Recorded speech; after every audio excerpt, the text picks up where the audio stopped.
மத்தேயு எழுதின சுவிசேஷம் அதிகாரம் 5. அவர் திரளான ஜனங்களைக் கண்டு மலையின் மேல் ஏறினார். அவர் உட்கார்ந்த பொழுது அவருடைய சீஷர்கள் அவரிடத்தில் வந்தார்கள். அப்பொழுது அவர் தமது வாயை திறந்து அவர்களுக்கு உபதேசித்துச் சொன்னது என்னவென்றால், ஆவியில் எளிமை உள்ளவர்கள் பாக்கியவான்கள், பரலோக ராஜ்யம் அவர்களுடையது. துயரப்படுகிறவர்கள் பாக்கியவான்கள், அவர்கள் ஆறுதலடைவார்கள். சாந்த குணமுள்ளவர்கள் பாக்கியவான்கள், அவர்கள் பூமியை சுதந்திரித்துக் கொள்வார்கள். நீதியின் மேல் பசிதாகமுள்ளவர்கள் பாக்கியவான்கள், அவர்கள் திருப்தி அடைவார்கள். இரக்கமுள்ளவர்கள் பாக்கியவான்கள், அவர்கள் இரக்கம் பெறுவார்கள்.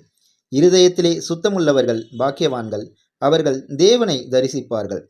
சமாதானம் பண்ணுகிறவர்கள் பாக்கியவான்கள், அவர்கள் தேவனுடைய புத்திரர் எண்ணப்படுவார்கள். நீதி நிமித்தம் துன்பப்படுகிறவர்கள் பாக்கியவான்கள், பரலோக ராஜ்யம் அவர்களுடையது. என் நிமித்தம் உங்களை நிந்தித்து துன்பப்படுத்தி பலவிதமான தீமையான மொழிகளையும் உங்கள் பேரில் பொய்யாய் சொல்வார்களேயானால் பாக்கியவான்களாயிருப்பீர்கள். சந்தோஷப்பட்டு களி கூறுங்கள், பரலோகத்தில் உங்கள் பலன் மிகுதியாயிருக்கும். உங்களுக்கு முன்னிருந்த தீர்க்கதரிசிகளையும் அப்படியே துன்பப்படுத்தினார்களே.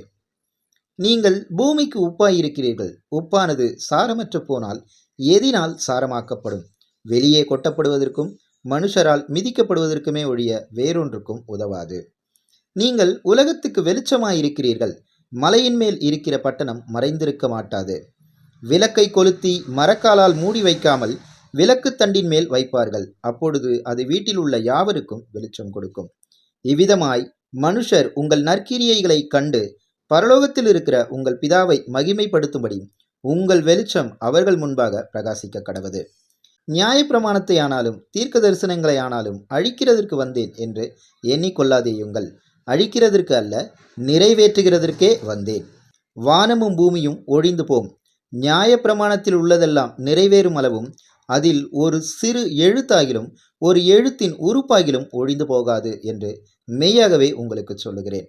ஆகையால் இந்த கற்பனைகள் எல்லாவற்றிலும் சிறிதானதொன்றையாகிலும் மீறி அவ்விதமாய் மனுஷருக்கு போதிக்கிறவன் பரலோக ராஜ்யத்தில் எல்லாரிலும் சிறியவன் எண்ணப்படுவான். இவைகளை கைக்கொண்டு போதிக்கிறவனோ பரலோக ராஜ்யத்தில் பெரியவன் எண்ணப்படுவான். வேதபாரகர் பரிசேயர் என்பவர்களுடைய நீதியிலும் உங்கள் நீதி அதிகமாயிராவிட்டால் பரலோக ராஜ்யத்தில் பிரவேசிக்க மாட்டீர்கள் என்று உங்களுக்கு சொல்லுகிறேன். கொலை செய்யாதிருப்பாயாக என்பதும் கொலை செய்கிறவன் நியாய தீர்ப்புக்கு ஏதுவாயிருப்பான் என்பதும் பூர்வத்தாருக்கு உரைக்கப்பட்டதென்று கேள்விப்பட்டிருக்கிறீர்கள். நான் உங்களுக்கு சொல்லுகிறேன், தன் சகோதரனை நியாயமில்லாமல் கோபித்துக் கொள்பவன் நியாய தீர்ப்புக்கு ஏதுவாயிருப்பான். தன் சகோதரனை வீணன் என்று சொல்லுகிறவன் ஆலோசனை சங்க தீர்ப்புக்கு ஏதுவாயிருப்பான். மூடனே என்று சொல்லுகிறவன் எரி நரகத்துக்கு ஏதுவாயிருப்பான்.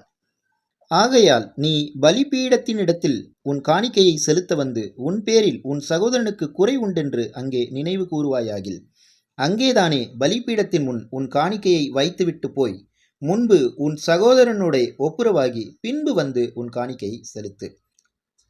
எதிராளி உன்னை நியாயாதிபதியினிடத்தில் ஒப்புக்கொடாமலும் நியாயாதிபதி உன்னை சேவகனிடத்தில் ஒப்புக்கொடாமலும் நீ சிறைச்சாலையில் வைக்கப்படாமலும் இருக்கும்படியாக நீ உன் எதிராளியோடு வழியில் இருக்கும்போதே சீக்கிரமாய் அவனோடே நல்மனம் பொருந்தாவிட்டால் நீ ஒரு காசும் குறைவின்றி கொடுத்து தீர்க்கும் மட்டும் அவ்விடத்திலிருந்து புறப்பட மாட்டாய் என்று மெய்யாகவே உனக்கு சொல்லுகிறேன். விபச்சாரம் செய்யாதிருப்பாயாக என்பது பூர்வத்தாருக்கு உரைக்கப்பட்டதென்று கேள்விப்பட்டிருக்கிறீர்கள். நான் உங்களுக்கு சொல்லுகிறேன், ஒரு ஸ்திரீயை இச்சையோடு பார்க்கிற எவனும் தன் இருதயத்தில் அவளோட விபச்சாரம் செய்தாயிற்று. உன் வலது கண் உனக்கு இடரல் உண்டாக்கினால் அதை பிடுங்கி எறிந்து போடு. உன் சரீரம் முழுவதும் நரகத்தில் தள்ளப்படுவதை பார்க்கிறோம்.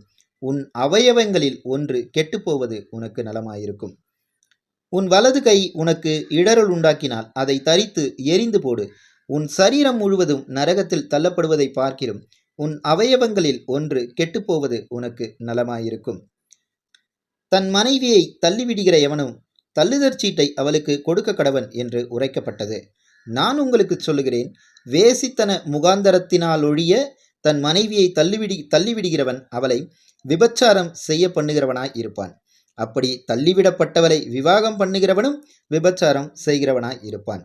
அன்றியும் பொய்யானையிடாமல் உன் ஆணைகளை கர்த்தர் முன்னிலையாய் செலுத்துவாயாக என்று பூர்வத்தாருக்கு உரைக்கப்பட்டதென்று கேள்விப்பட்டிருக்கிறீர்கள்.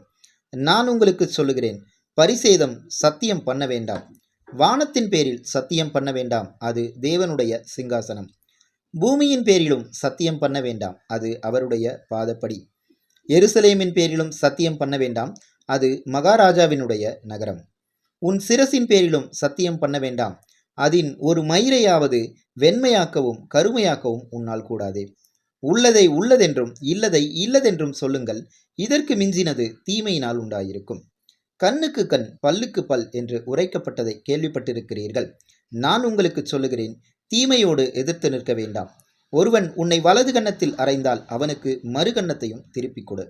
உன்னோடு வழக்காடி உன் வஸ்திரத்தை எடுத்துக்கொள்ள வேண்டும் என்கிறவனுக்கு உன் அங்கியையும் விட்டுவிடு. ஒருவன் உன்னை 1 மைல் தூரம் வர பலவந்தம் பண்ணினால் அவனோடு 2 மைல் தூரம் போ. உன்னிடத்தில் கேட்கிறவனுக்கு கொடு, உன்னிடத்தில் கடன் வாங்க விரும்புகிறவனுக்கு முகம் கோணாதே.